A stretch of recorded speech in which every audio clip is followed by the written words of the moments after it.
Welcome, friends, to another episode of The Working Hour with Mike and Shane, a WHMS radio-style podcast. I'm Mike. And I'm Shane. You rehearsed that? That was pretty good. I wrote it down, yeah. Okay, all right. Very nice. So, if you tuned in to last week's episode, you will know the format that we're going with. This is the second week in a row that we are doing a cover episode. All the songs listed, we both picked 10 tracks. Mike had last week's episode. This episode is my week. So 10 songs.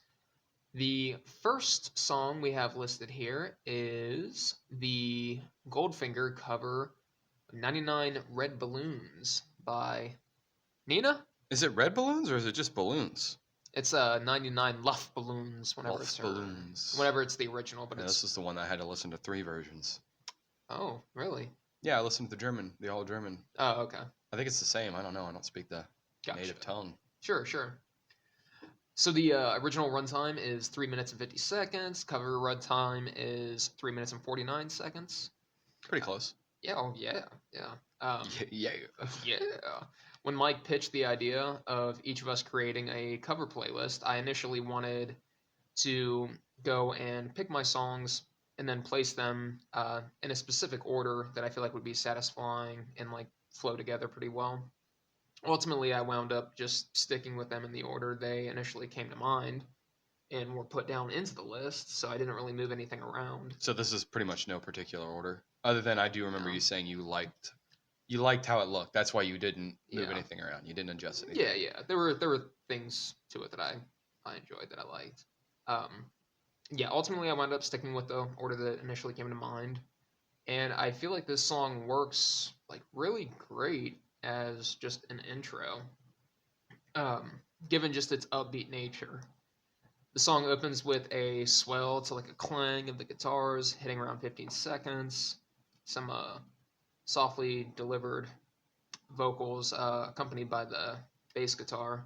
You and I in a little toy shop, buy a bag of balloons with the money we've got. At 28 seconds, the clangy guitar comes back before the musical pop at 41. At 41 seconds, the drums hit with the guitars, as well as a deep, like, warbled and an even bigger musical pop at 50 seconds when the, like, multi-layered heavy guitar and rapid drumming comes in, and the song, like, finds its pace. 99 red balloons floating in the summer sky, panic bells, it's red alert, there's something here from somewhere else.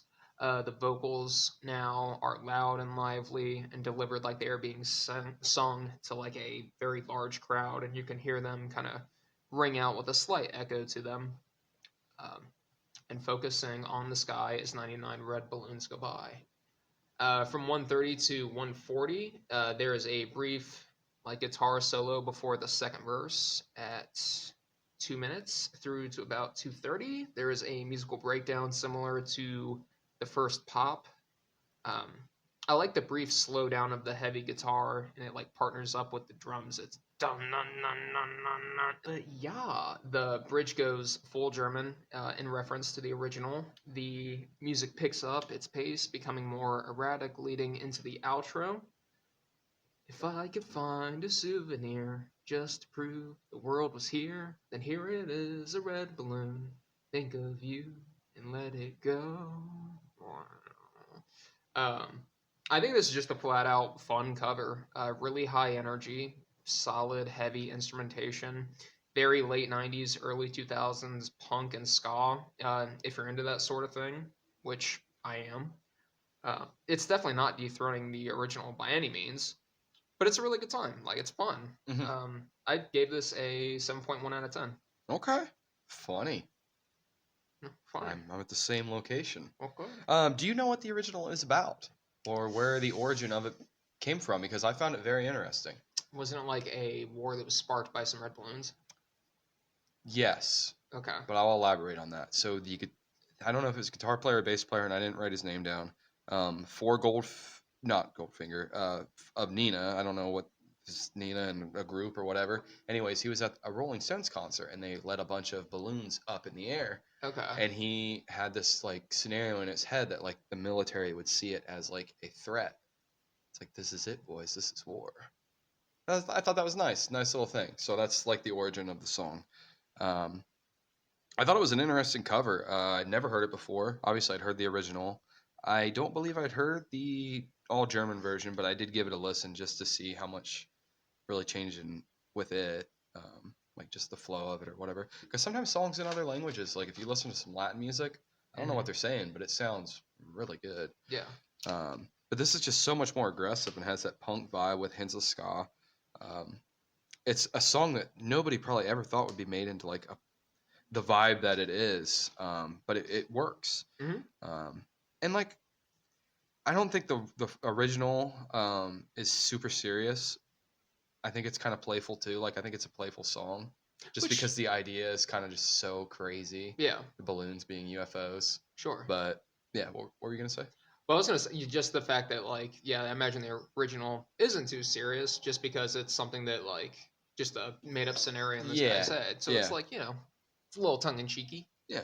But the vocal work is pretty good too. John Feldman is the lead singer of Goldfinger. He did a really good job on this.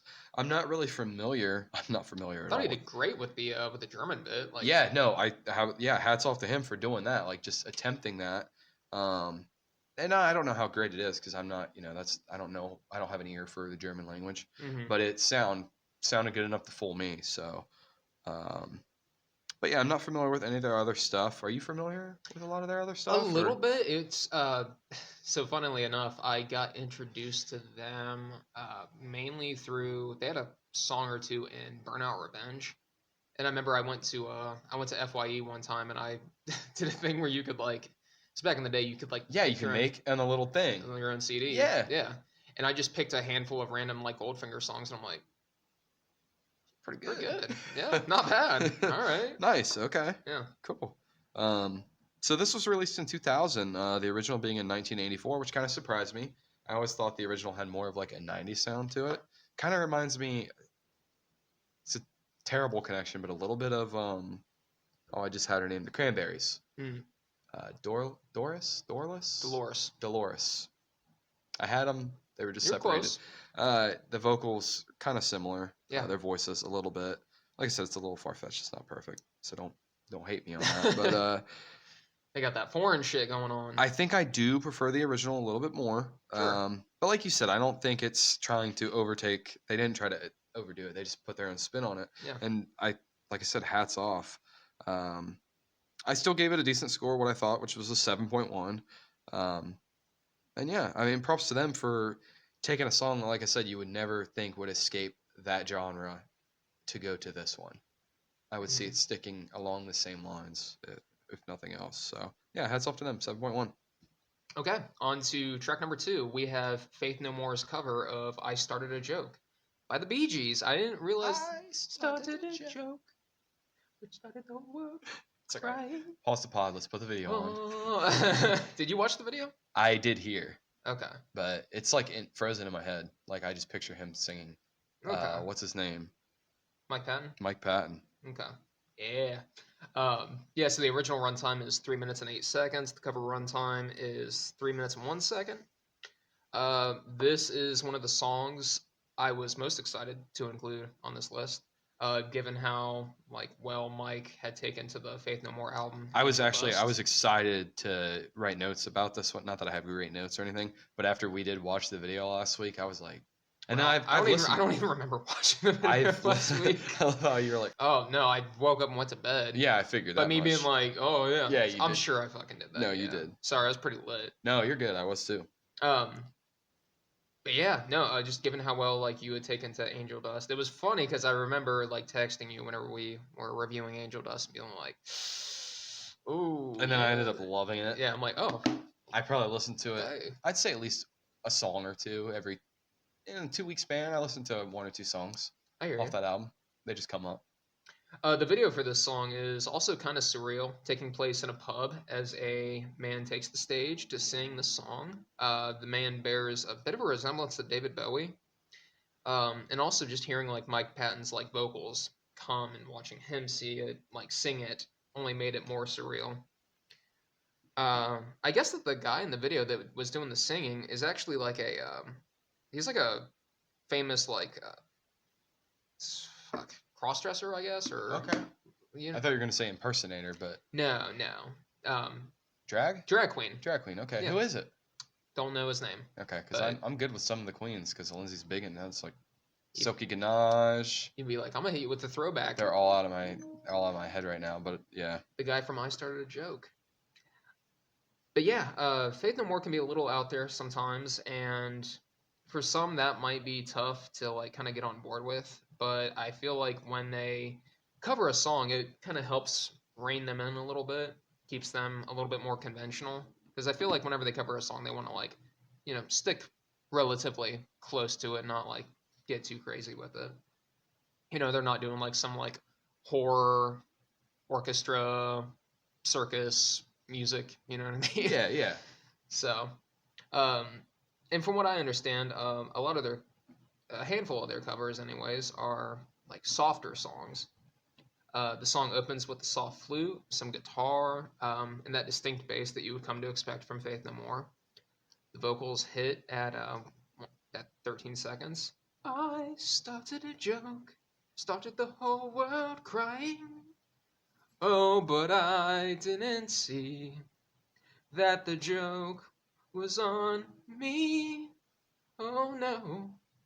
You can faintly hear some bells and stringed instruments in the background. It's nice. Yeah, Mhm. yeah, and it's I think it makes it pop. it It's a does. nice little accent. It's like, oh wow, okay, that's interesting. But yeah, they start to come in with the bells and the strings, and the lyrics go on. Um, they're like There was like softer backing vocalization though. Started the whole world, but it as well as the drums coming in, the backing vocals actually remind me a lot of the backing vocals from their cover of Easy. Like very very similar. Like if you listen to the two side by side, yeah, the Yeah. backing vocals are super similar. The song pops at 1 minute and 2 seconds with Patton just absolutely belting it out, where he's like, "And I looked at the sky." Like that's crazy good. His vocals here are so impressive, just hitting these pitches that I'm not like particularly used to. It's really captivating. He's a phenomenal vocalist. It's pretty appropriate. Given the video has the club patrons just like in awe of like this part of the song. They're just kind of like, oh, this guy's killing it. Um, and I fell out of bed. There's like a like metallic strummed clang from the guitars, cursing my head for things that I've said. The lyrics become softer, and the backing vocals return. The string instruments become much more clear. Patton starts to belt it out again as the piano starts to get implemented. The song starts to wind down as the bass, guitar, and strings kind of start to shine before Mike Patton goes loud one more time. Oh, if I'd only seen that the joke was on me, that the joke was on me. And just like the way he carries that, it's so good. I consider this to be the best version of this song. Patton's vocals are just, I mean, they're untouchable. And I think a lot of the instrumental inclusions in this song are really nice. I like the bass, I like the bells, I like the strings, I like the piano. I feel like Faith No More really took this cover seriously. They're like, what's. I don't feel like they mess around though. No, they don't. Like, I feel like they stuck to the song and they came to play. God damn, we're professionals. It's like, we're going to find good things to add to this, all right? Make this our own. You got some bells over there? What you got? Triangle? I gave this a really good score. I gave this a 9. Okay. Yeah. All right. For a minute before I knew you were leading up to the score, I was like, what if we tie it? And it's like, no. I'm a little bit below you on that one. That's fine.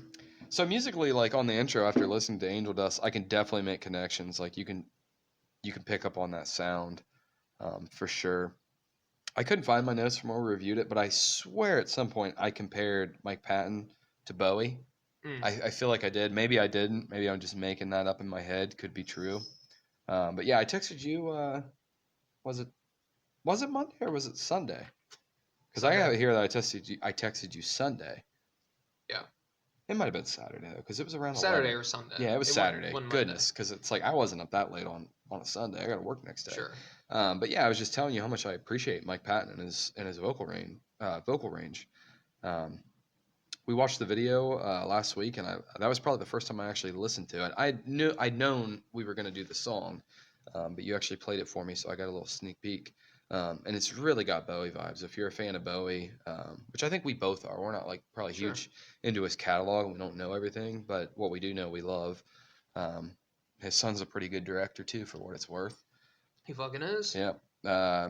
So the bass line is more noticeable in this one, and there's some strings in the background, which I think really mixes well, creates a nice musical sound compared to the original. Sorry, I was thinking going back to Ireland. Sorry. But that bum bum bum bum bum bum bum bum bum, Mm-hmm. I like that. It's really catchy and makes the song pop, along with like what we were talking about with the instruments in the background. Compared to the original, which is more of like an acoustic strumming guitar sound with no bass really present, it kind of is. I mean, I like this version better musically and just vocally the way it's delivered. I kind of made the mistake. It's not a mistake. It's a good mistake. I added the Bee Gees version to my liked songs. I didn't add the Faith No More version. And I listened to the Bee Gees version today, and I was like, "No, this still ain't better. It's good." But I was like listening to it at work and like picturing the video Mm-hmm. and just hearing Mike Patton's voice, and it's like it's better. Yep. And just like I said, musically, that bass line, the extra little instrumentation they added, really good. And I'm not taking anything away from the Bee Gees versions. I mean, the Bee Gees are crazy, and honestly, from what I know of them, I didn't know that they did this song. I Never didn't heard of it. either. Yeah. So, and they're critical to music history. Well, So they like I don't know, they like kind of pivoted. I feel well, like I as think a they band. changed some members. They did maybe. because like Yeah, I the fucking sound. saw. More than a woman. Yeah, It's like what? I saw. Yeah, I saw like fucking old Bee Gees, and it's like they got like fucking like 7 members, and then like the Bee Gees we would think of like the 3. You know Yeah. what I mean, the 3 brothers.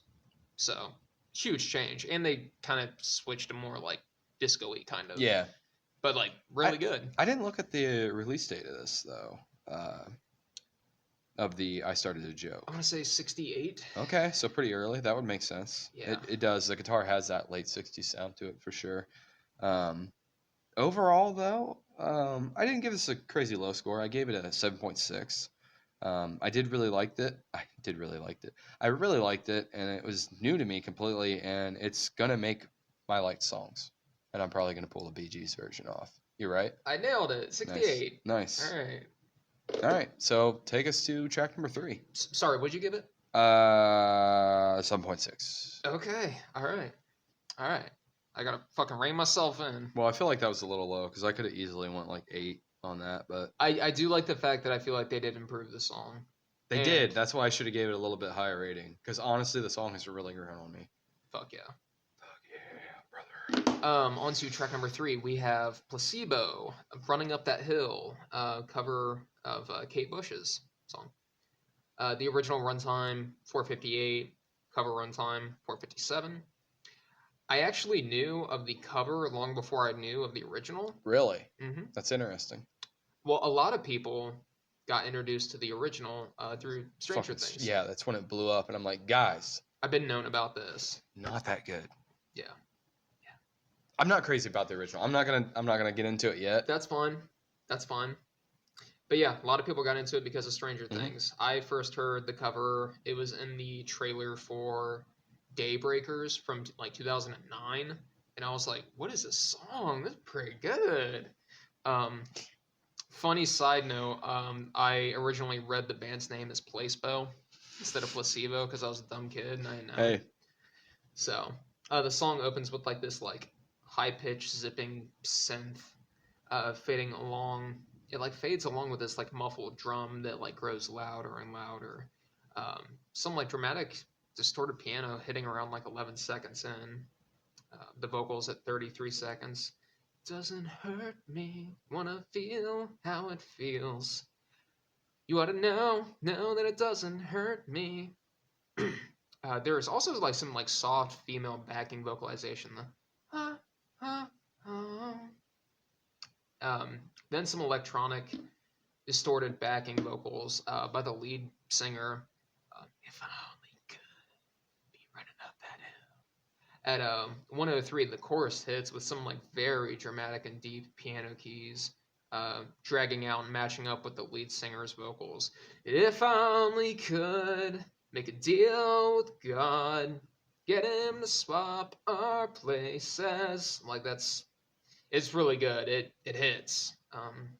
The second verse gets very electronic with its music kind of swelling, going into the pre-chorus. The backing vocals coming in more as it goes on, with a break on the chorus. The bridge, the vocals become very distorted and very distant. Uh, 4:15, it's if I only could be running up that hill repeats until the end of the song as the like droning instrumentation goes on. I feel like this cover did a really solid job at maintaining the like the moodiness from the original, while also bringing some like dramatic and some dramatic ambiance from like the synth and the piano that they used on this cover. It's it's not like amazing, but I like it. I think it's a fun ass cover. I think it's good. I feel like they brought their flair. I give it a 7.3 out of 10. Okay. Are we So closer on this one? yeah, we are. I'm a little lower, but Sure. so upon my first listen, I saw this was released on a cover or an album called Covers by Placebo.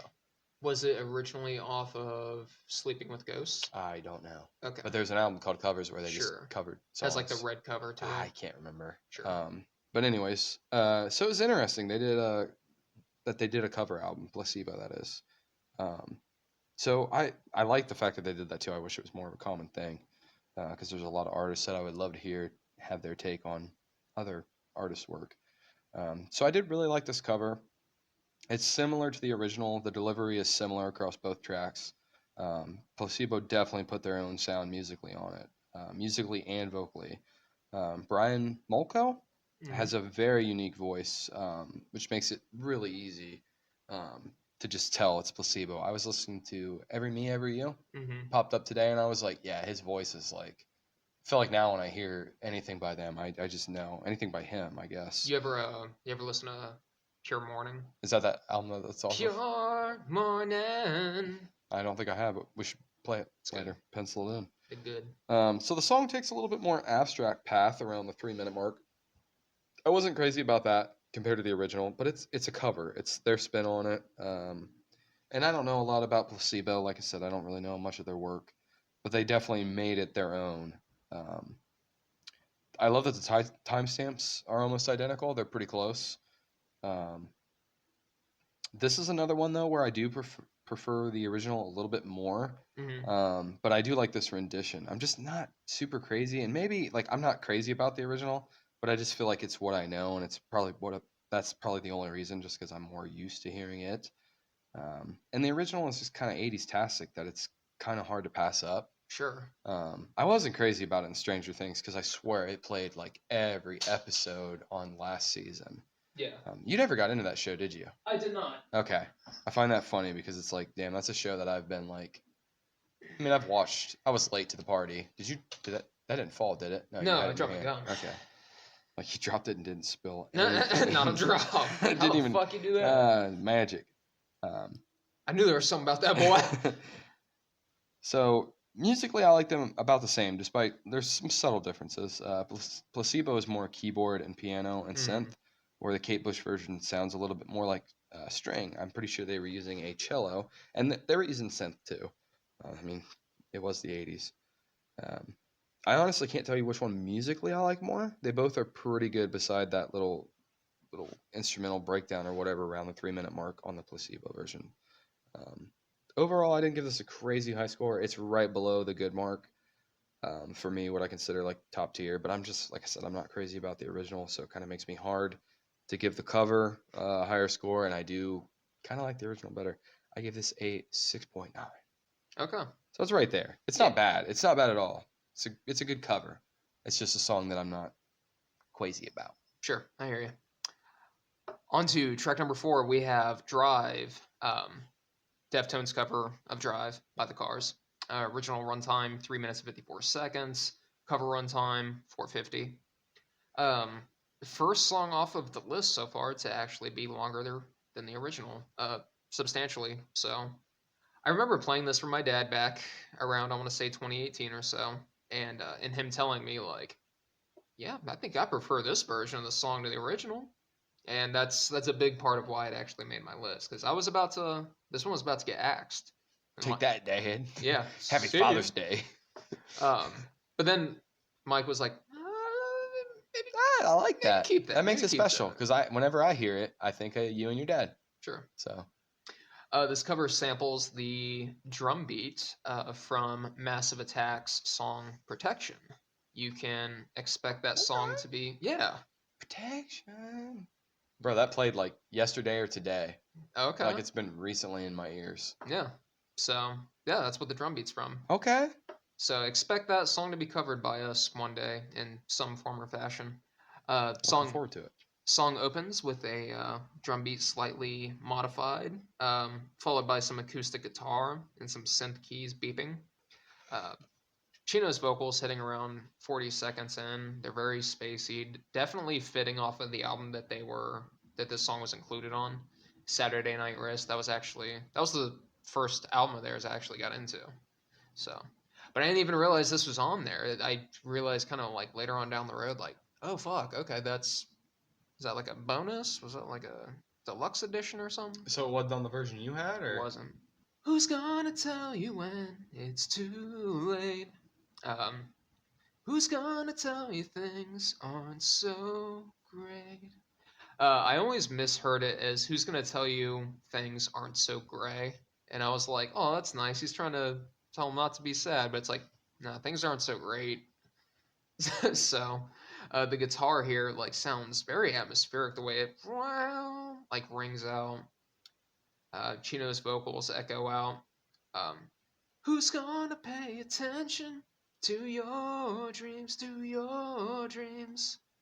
At 237 to 303, there's an instrumental.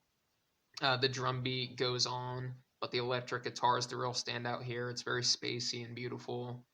The electric guitar drones as the beat kind of stops and Chino sings. The acoustic guitar is clearly heard. At 417, the "Who's gonna drive you home" repeats until the end of the song. I really like the emphasis on home. Like, it just sounds very good. I think it's really cool how Deftones managed to cover a classic song and use a sample from another great song and making them come together so cohesively and as clean as they do. I would have to agree with my dad. I'd say that this is probably my preferred version of the song. I gave it a 8.3 out of 10. Okay. Yeah. Nice. It is my I like this version better too, and I think a lot of it just has to go with you telling me the story. Sure. Because I can appreciate that, knowing the two of you, and yeah, it's your dad. But I think this is a phenomenal cover. I've known about it for a while, courtesy of you. I don't know when you introduced me to it. I don't think it's been forever long. It's fairly recent. Yeah. Probably within like the last 5 years, I'd say. I'd say like within like the time that you and I like. Yeah. I mean, it would fucking have to be. Because I really started getting into this around like 2018, 2019. And you and I started hanging out like 2022, 2023. The reconnection. Yeah. The reconnection. The reconnection. We broke up for a minute, but you can only keep lovers apart for so long. We got the band back together. We did. We came back. So yeah, I've known about it I came on his back. Sorry, Sorry, that happened. That did happen. The Cars are a solid group, though. They have a lot of bangers, and I honestly overlooked this track for a long time. I just didn't know that it was their thing, but they have a lot of good songs. Sure. I was gonna say my parents had a fucking lot of CDs of theirs. Oh, really? And I remember seeing them. That's crazy. So that really makes it hold some water when your dad says that. Right.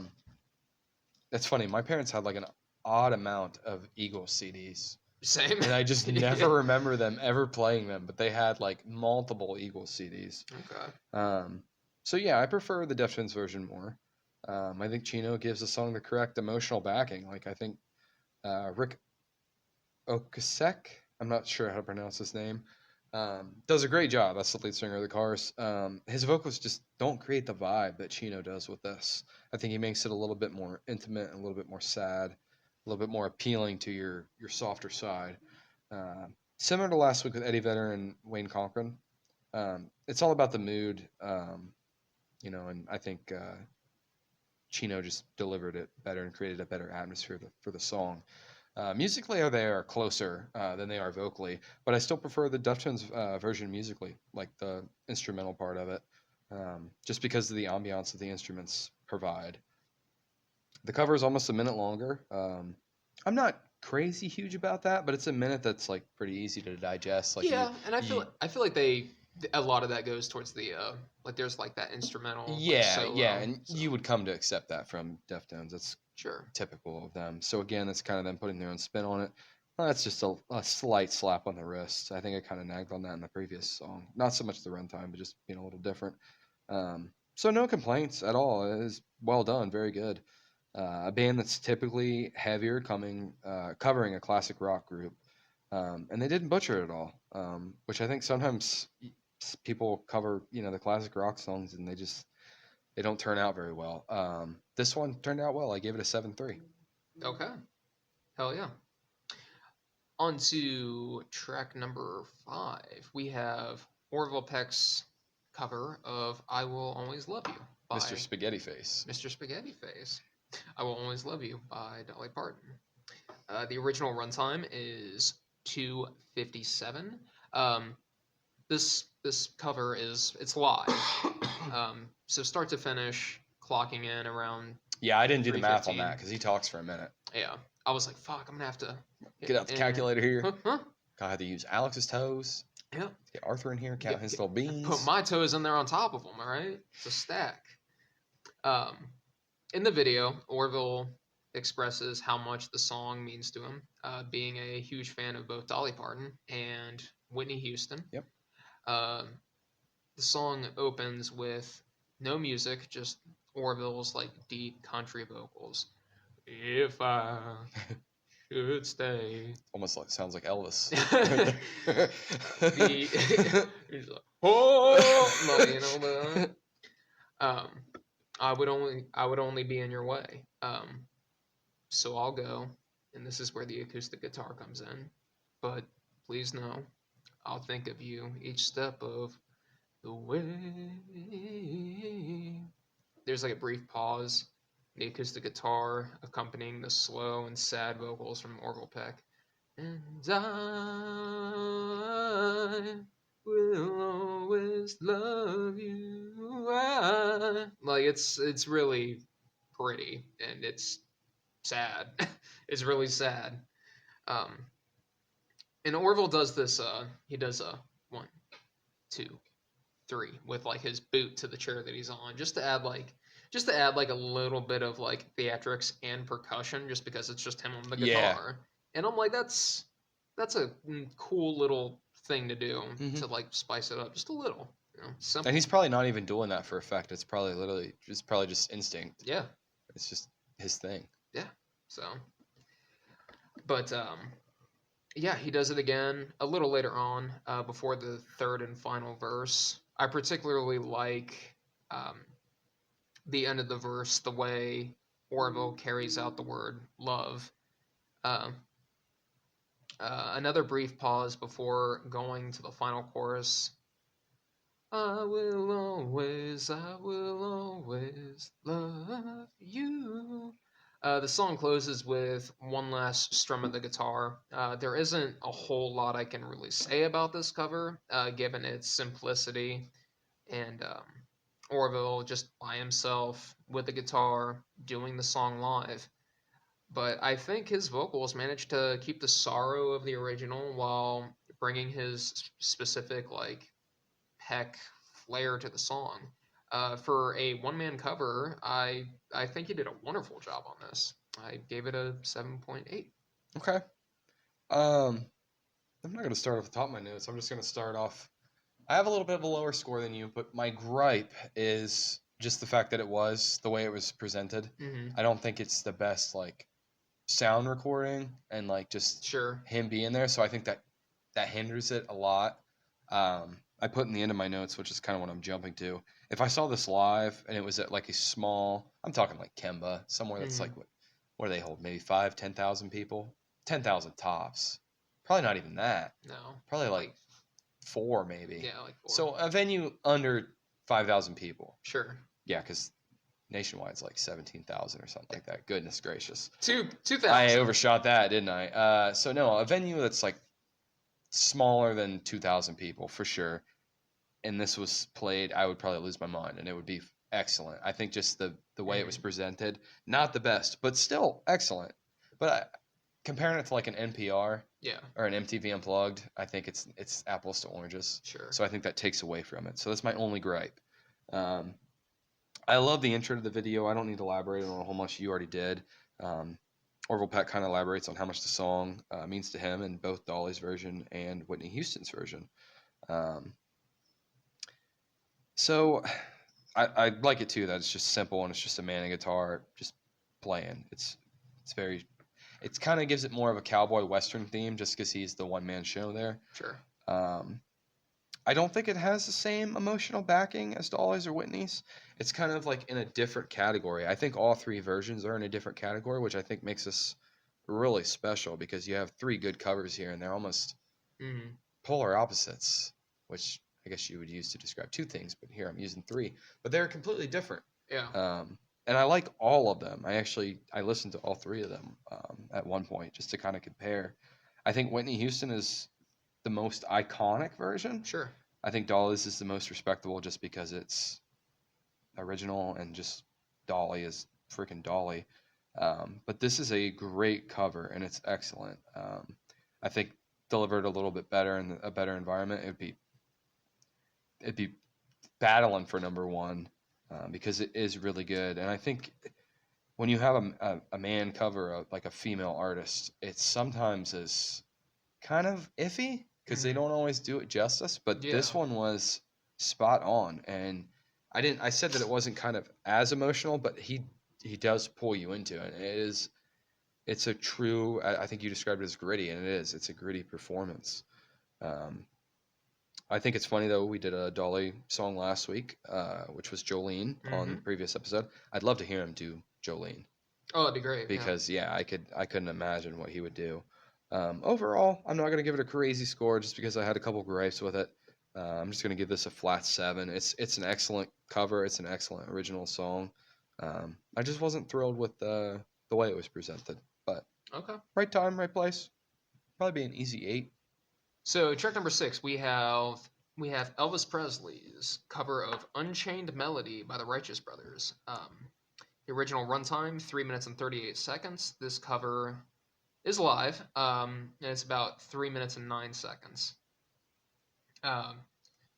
This cover is, like I said, picked from a live performance. The one I picked was actually... Was the September 1977 version? I think it was June of 97. That would make sense. Yeah, it was... No, it was not June, 97, 77. June of 77. He's just out there. Yeah, fucking... He would probably still hit every note. Still It's has just skull and bones. Still has a Coke in his hand. Probably 2 of them. 1 for each hand. I was gonna say it's got the 40 hands, but it's just 40 ounce. Bro, what it would be did you ever? I know you probably weren't a SpongeBob guy. I wasn't. I feel like you and Dave that I used to work with, dude. He was so disappointed in me all the time. He's like, he would say something. He's like, yeah, you don't know what the fuck that is because you don't have any fucking. You got no culture. Yeah, exactly. You got I forgot the culture, word. That's how culture I have. That's how cultured I am. But this is from his June 26th of 1977. That's crazy because he passed in August. Yeah, not even. It was like August 17th or something. Not like even that. a full 2 months later. Yeah, he died. Wicked. At this stage in his life, wicked. Too wicked. At this stage in his life, Elvis was clearly unwell. He was he was rough looking, dude. Visibly overweight. He can be heard like breathing heavily and like. Oh, he was sweating. Like wheezing. Could you imagine if that video was in HD? So part of me thinks like I wonder how much he was sweating because like it was the 70s. Those bulbs were probably hot as fuck Yeah, shining on probably. him. But Still. that too. But yeah, and like he's also like stammering over his words whenever he's talking. It's like fucking really sad. But if you look at like Ozzy, Yeah, Ozzy in his like, later days, he was out and I mean he could still sing, yeah, but everything else was rough. rough to watch. But yeah, it's really sad to like see him this way. But like whenever he starts to sing, you would fucking never know it. Just before the song starts, he I do like the part where he's like, the song I just recorded. He's like, it's coming out. Wait, is it out yet? No, all right. But just before the song starts, as he gets ready, there is a pause. Elvis takes a drink from his Coke and jokingly asks, like, "How do you like it so far?" Like the crowd, Yeah, they fucking, did. They got a kick out of that. they erupt and like they really like that. It's just a nice little moment.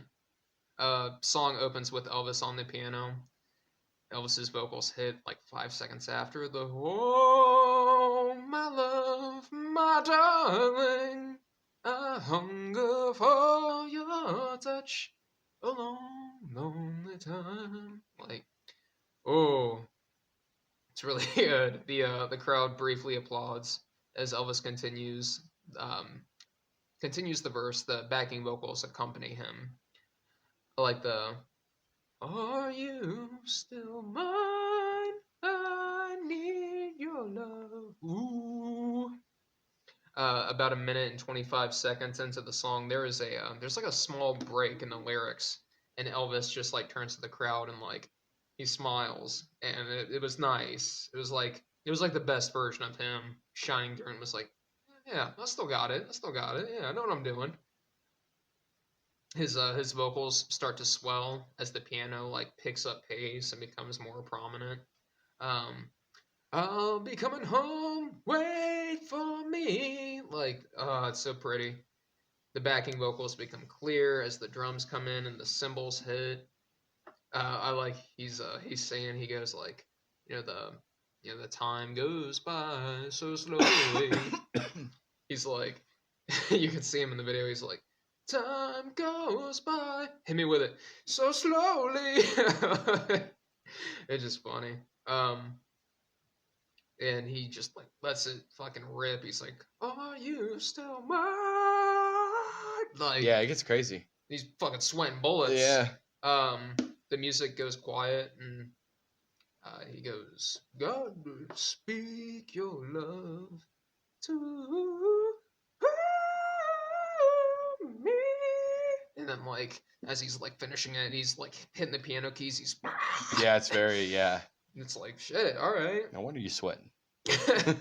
And the cymbals crescendo. It's really wild watching this performance because Elvis is probably at his absolute worst here, but I mean he's still so captivating. Absolutely delivered here, and with it being his final performance, it really just like adds to the thing as a whole. Just incredible. Um, I went high on this naturally. Like, I mean, just for everything I just spelled out. And I mean, it's Elvis. It's Elvis. Um, I give it a 9.5 out of 10. Okay. May very well be a 10 out of 10 on the right day. There you go. All right. I've said my piece. I've made my case. After listening to the original, I think I've honestly never heard the original, and I've probably only heard the Elvis version. And I'm good with that because the original version, while it's phenomenal writing, I just feel like it's very dry. Or no, I'm sorry, I'm mistaken that.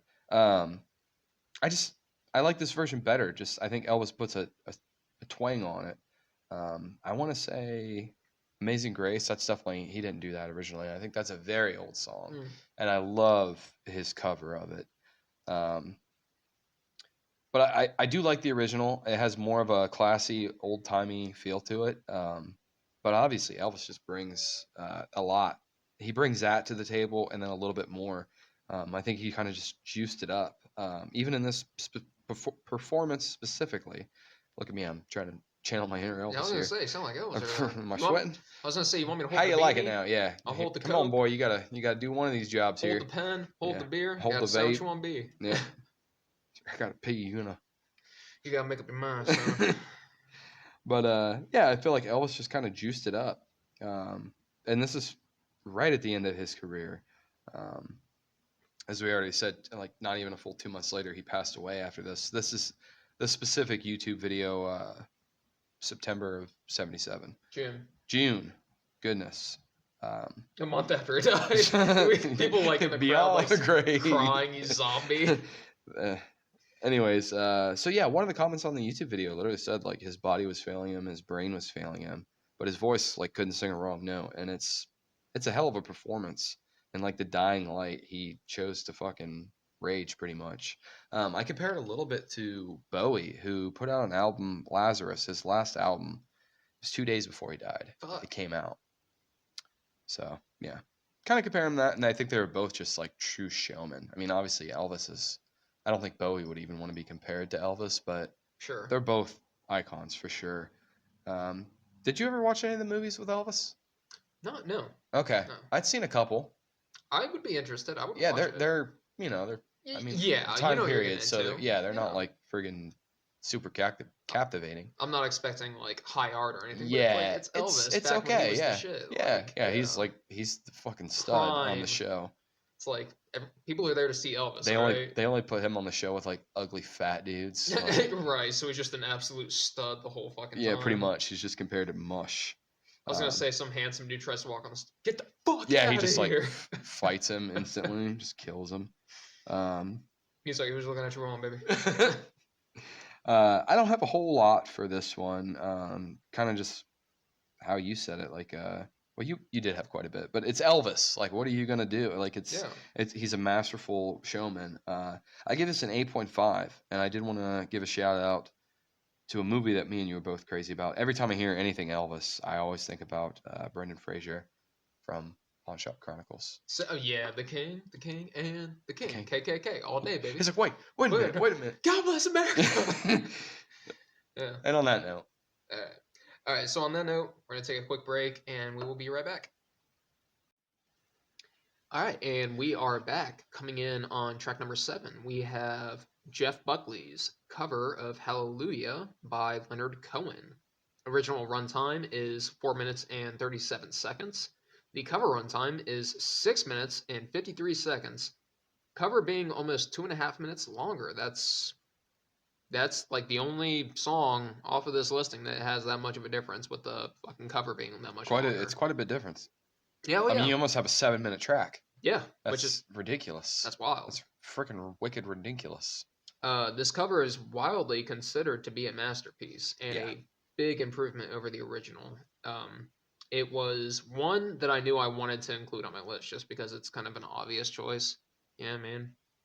Especially given the tragic passing of Buckley at age 30, I didn't know that. Yeah. Makes sense because I'm like, I don't know any of his other stuff. Yeah, if he passed away. He died night swimming.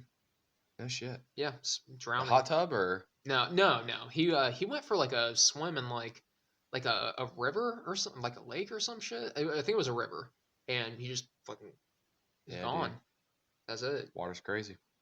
Yeah, I felt like he deserved to be included and given some recognition here. The song kind of opens with a sigh, and then the electric guitar playing. Is that Buckley playing the guitar too? I don't know. Because I'm pretty sure the album cover is him holding a guitar, so it made me. Yeah, it very well could be. Pretty much put one and one together, and. I didn't look that much into it, but it very well could be. The guitar really rings through this almost void. It gives it a very intimate sound. Mm-hmm.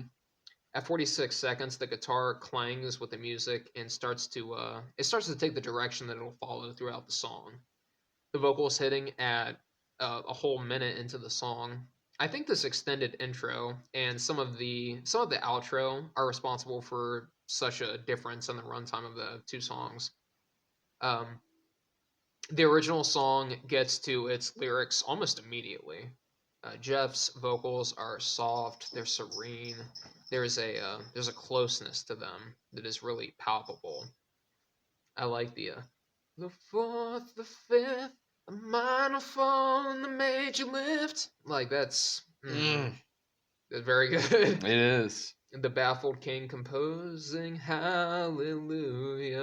I love the way his vocals rise during this point of the verse, as it does on the following verses as well. There's some very distinct, not a lot of them. I think it only happens like maybe 2 or 3 times, but there's like some singular notes that will play on their own, and it's almost jarring given how out of nowhere they come. But they are noticed, and they do kind of fit with the guitar. One example at 2:36, there's a plant. Um, on the fourth verse, it starts so softly sung, and then in the second half, it really picks up in great contrast. Um, well, there was a time when you let me know what's really going on, what's really going on below, but now you never show that to me, do you? But remember when I moved you in, the holy dove was moving too, and every breath we drew was hallelujah. 412 through the 5 minute mark, there is a really lovely twinkling guitar solo.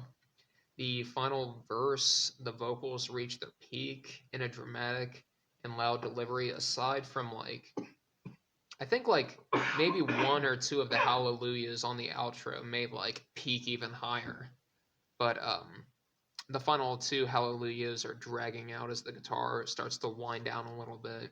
Like one of the hallelujahs, he like says hallelujah for like a whole like 30 seconds. It's kind of crazy.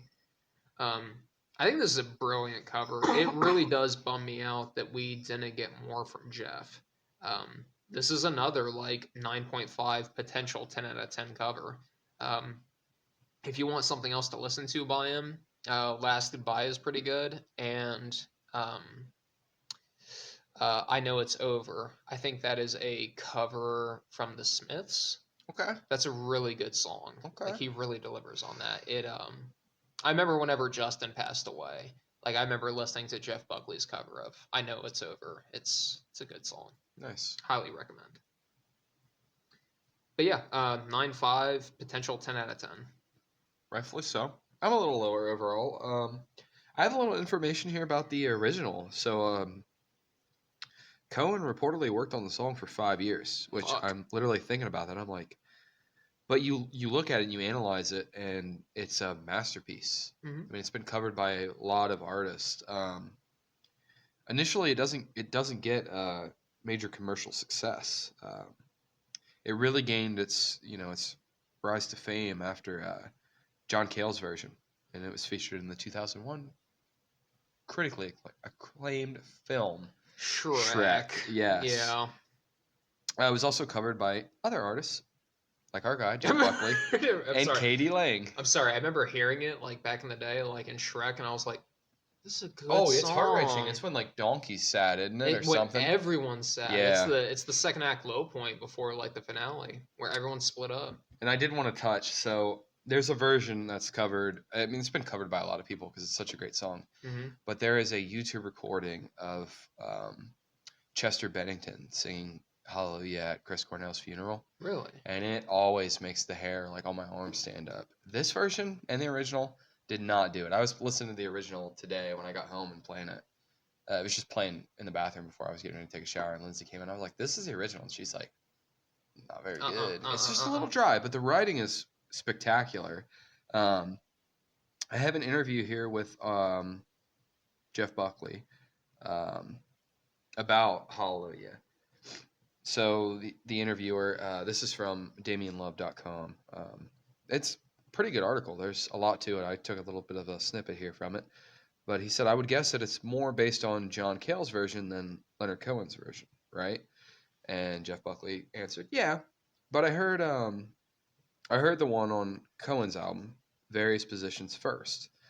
But then I was stuck in a room with I'm Your Fan. I'm using quotations. You can't see that at home. I'm Your Fan CD. It was a Cohen tribute album. And I listened to Cale's version of Hallelujah. Okay. And it was, again, very simple. Then I heard that Cale's version one time again in Tower Records. He heard it again. And he was just struck. There and then I thought, this is wonderful. And then the interviewer asked him, but I'm right thinking you don't rate your version compared with Kale's. And Jeff Buckley here, and this is like crazy that he was just like, I don't know, he doesn't seem very cocky. Jeff Buckley answers, well, he's a man. Mine is too fast. I know the difference between myself and a totally empty situation, which is best, where anything can happen, and in a situation where something's expected, and I don't know. I don't feel very good about the day I recorded and the time I chose that song to be included on the record. It is between that version and another version that I really despised. All in all, there must be 22 versions of this song that Jeff Shit. Buckley did Okay. floating around. It seems that the only right time is when I'm telling it to people, and I guarantee I have mashed that version into the ground nightly on tour. Just creamed it. I give this an 8.4. That's got to be up there with my high score. My nose is like running. Let me take a quick break and blow my nose.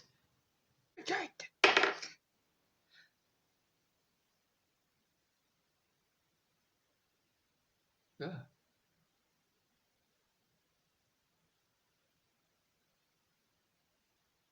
But yeah, what a phenomenal song. Okay. Yeah. Sorry. First off, I heard it by a lot of different artists. Like I touched on, my favorite version is the Chester Bennington at Chris Cornell's funeral. I like that one, but the Shrek version is pretty good too. It's nostalgic as fuck. It is. It's definitely got its feels to it. I mean, I saw that as a young child. Yeah. Baby. Yeah, a little baby Mike. The guitar work is iconic. The vocals are excellent. I think the original, while excellently written, like I will respect that. The delivery was kind of missed, and I think that's why it didn't get that commercial success. Secret code. Yeah, it's not bad. Like once I listened to it a couple times, I was like, it's not bad, but it compared, Zhuzh it up. yeah, it's way better. So I think Buckley really made the song so much more beautiful and put a lot more emotion to it than the original. So overall score, I gave this a 8.4. Okay. All right. So we are on to, let's see, track number 8. We have Chromatics cover of Girls Just Want to Have Fun by Cyndi Lauper. Original runtime is 3 minutes and 58 seconds. The cover runtime is 3 minutes and 43 seconds. So, funny story behind like me discovering this song. I remember going to the movie theater. It was the movie theater you and I went to go see Free Fire in the Void. Gateway? Yep. No. So I remember going there. Mm-hmm. I was on a date, and I remember going to use the bathroom. I'm in the stall. I'm taking a piss. I think I've heard this story. And like, I didn't have Shazam at the time, but like I heard this and I was like, fuck. You're like, I'm about to take this number 1 and make it a number 2. Hang out here for the music. I'm like, this is Girls Just Want to Have Fun. So didn't have Shazam at the time, so I got on YouTube and I just searched covers of the song. And then I went on with my date. But whenever I got home later that night, I'm like, oh yeah, I'm taking myself back to that moment. That ain't it. That ain't it. That's it. That's the one. So yeah, a little bit of, and those I want to say like circa 2020. Okay. This cover doesn't have the 80s like poppy and upbeat energy that the original had. In its place is a lot more of the electronic synth, slow and moody like vibe to it. Between the music, the distorted low pitch backing vocals, it reminds me a lot of music similar to like XXYYXX. Yep. Just a little bit. I put that in there. The kind of music you would want to just listen to while you were high. Song opens with the synth sounding. It sounds like it's like the synth sounds like it's descending, and then it starts to like swell as the drum beat comes. The vocals hit around 8 seconds. At the end of the verse, the descending synth comes back, as well as the low-pitched backing vocals. As far as the vocals, they are very spacey and dreamy. I particularly like the delivery of, I want to be the one to walk in the sun, Oh, girls just wanna have fun. Like that's it's good. Some high pitched distortion or high pitched distorted backing vocals. Um, repeat. Wanna have fun. Going into the outro as the music builds up. At 2:47 through to the end of the song is instrumental as the low and high pitched backing vocals come and go. I by no means consider this to be a masterpiece or better than the original, but if I want to listen to the song, I'm likely to pick this version. I mean, every now and then, like, don't get me wrong, the original is an 80s classic, Mhm. but, like, for me, like, I'll listen to this, I'll probably listen to this. I give it a 7.4 out of 10. Lindsay actually just went and saw Cyndi Lauper with my aunt down in Nice. Cincinnati, I think. Sick. Yeah, she said it was a great show, and she did a lot of like story. Obviously, she's older now. Sure. It's not the same Cyndi Lauper from the '80s. Right. You're getting not as peppy. Yeah. But she said it was a great show. But yeah, I did put the instrumental. Like that intro really reminds me of something of XXYYXX. It's got a unique sound to it, the instrumental aspect of it. This is another one that I really like. You left us on that note of if you were going to listen to a version of the song, you'd probably listen to this one. I'm in agreement with you. I think I'd be there. I think the OG, thank you, sir. The OG version, while good, and I bumped that song before as a as a grown adult male. I don't think I've done it as a 30-year-old man yet because I am 30 now. But we're both 30. We are. We're both 30. Look at us, old fuckers. We made it. We made it. We made it out to 27. We're now to 30, halfway to 60. We're gonna die eventually. But the tempo is a little bit different in this one. It's actually quite a bit different. It's almost slowed down, I think. Yeah. Even though the runtime, I want to say, is shorter, Mhm. which is kind of a goofy little thing, goofy characteristic of it. I think Cindy's version, which is iconic, I think I like that the emotional, like she's got a little bit of a more emotional aspect tied to it just because she wrote the song, and I can feel like that might have been her when she was, a young woman, just kind of really like, Fuck, I just want to have fun. says what you gonna do with your life. Right. Yeah, and she's just like bitching about her dad. Totally relatable. And you touched on it too. The instrumentals are a lot more digital sounding compared to the original, which still is kind of electronic and digital. It's just you can tell the time period difference. The Chromatics really changed the song instrumentally and vocally wise. Obviously, it sounds a lot different than Cyndi Lauper's version, both instrumental and vocally. This is something I could see. I shouldn't say I could see. I could hear. I could envision myself being at a club or a roller rink, Yeah. and people would like this. And it's funny when I think of roller rink, I could see like the Chillicothe roller rink. I could see them back in the day. Like you could almost put yourself in the time period listening to the original, and then you go there now and you hear this. Sure. And I feel like even the parents in the audience would be like, Fuck you know yeah. what? All I right. like this. I do think though the original version is better in a way, just because it ties in more with Cindy's real feelings, like I More was saying pure. earlier. Yeah, comes from a more natural place. It's not a cover. But again, this is a cover, so you can't expect them. They didn't. It's a cover. You know what I mean? It's not like they're writing it themselves. Um, I gave it a pretty decent score. I gave it a 7.6. I think it's an excellent cover. Hats off to them. I thought I had one more thing. So I think just the main thing about the vocals are a little bit more reserved and not so rebellious, I guess is what I wanted to say. I wanted to make sure I included that. Cindy's version, I think, is a little bit more rebellious and kind of gives me like a Joanne Jett bad girl kind of vibe, Yeah, even though I don't think that's what she was really about. But it was nice. But yeah, this was a great cover, 7.6. I enjoyed it. It's a good version of the song. On to track number 9, we have Cannons. This is their cover of Dancing in the Dark by Bruce Springsteen. Spruce Springsteen. Bringenstein. The original runtime is 4 minutes and 1 second. The cover runtime is 3 minutes and 37 seconds. So this song, similar to the last, leans more into the spacey synth style of music. This one feels a little bit more dancey, I think. Hmm? The song opens with the drum beat and the synths, as well as what sounds like a distant, like almost like distorted bells. It's kind of subtle. Um, do it. Yep, yep. The vocals come in around 13 seconds, just like the original. Like the original is also right at 13 seconds.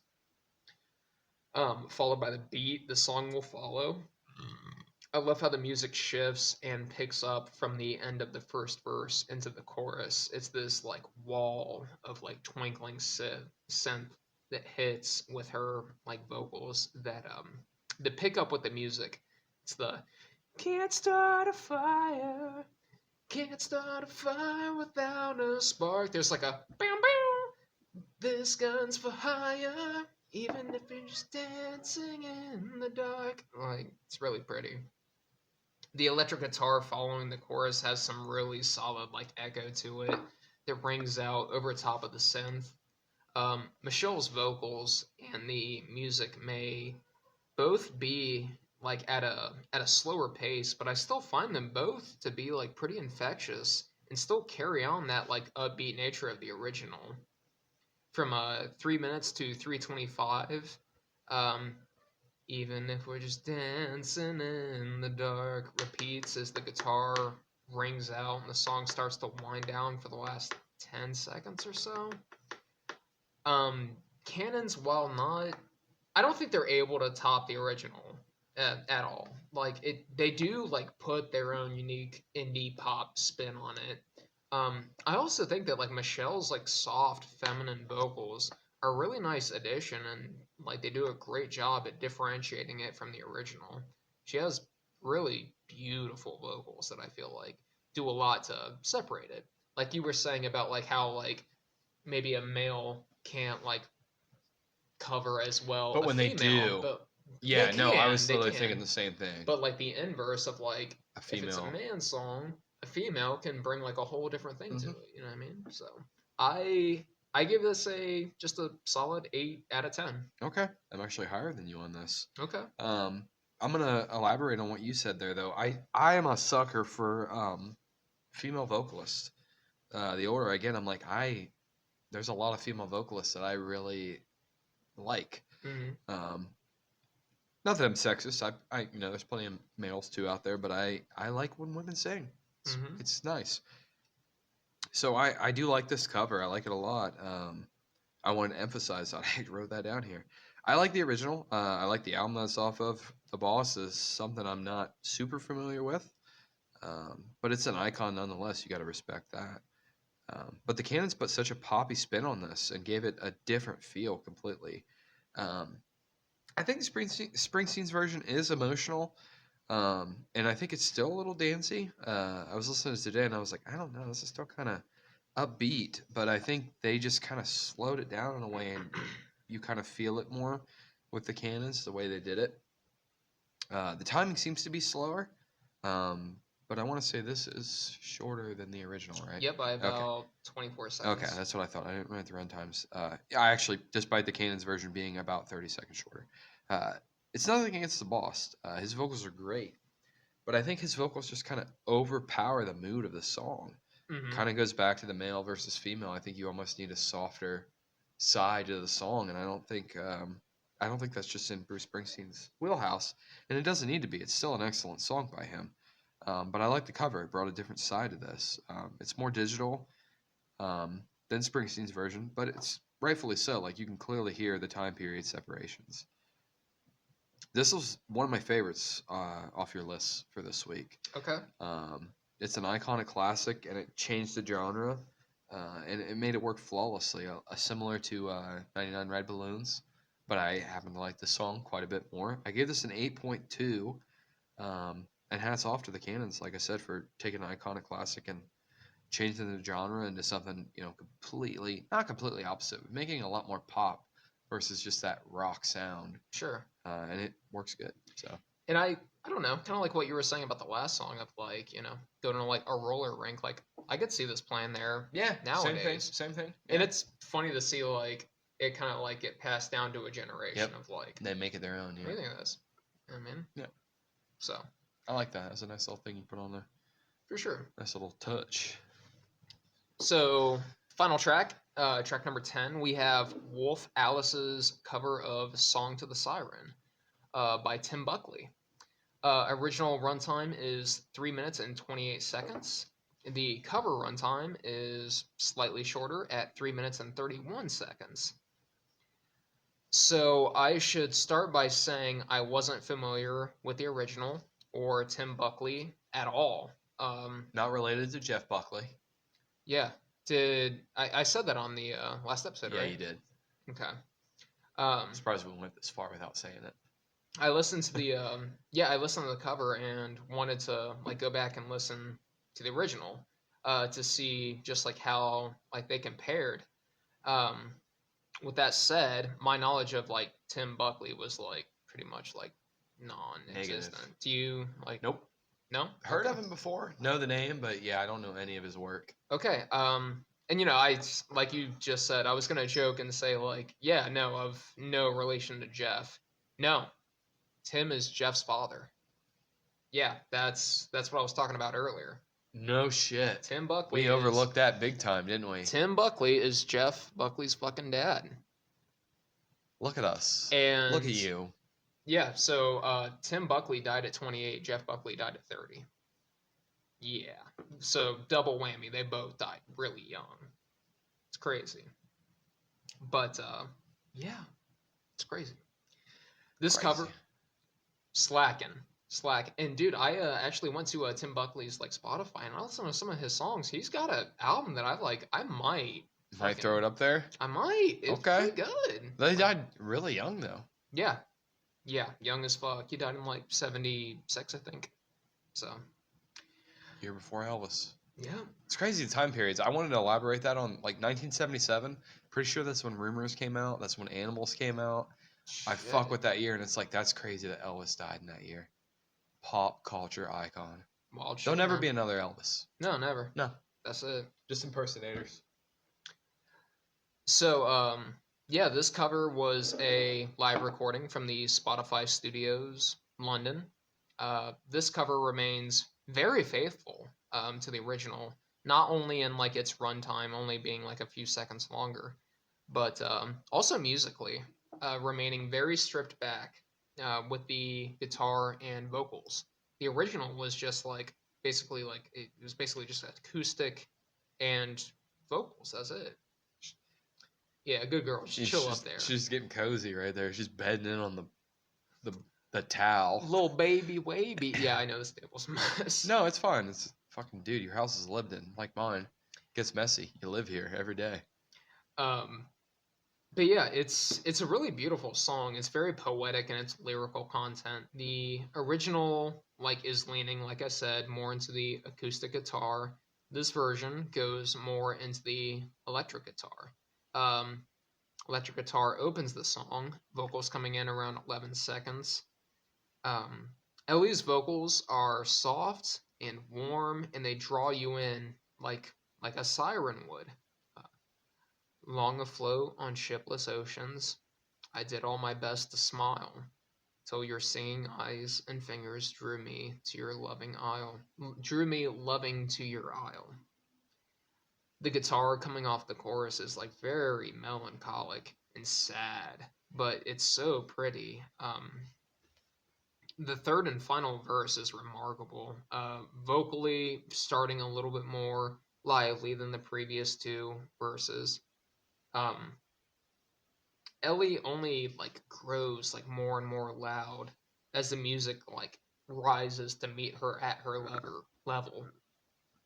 Should I stand amid the breakers, or should I lie with death, my bride? Like, it's very pretty. The way she drags out the delivery of lie, and just the seamless transition into the final chorus.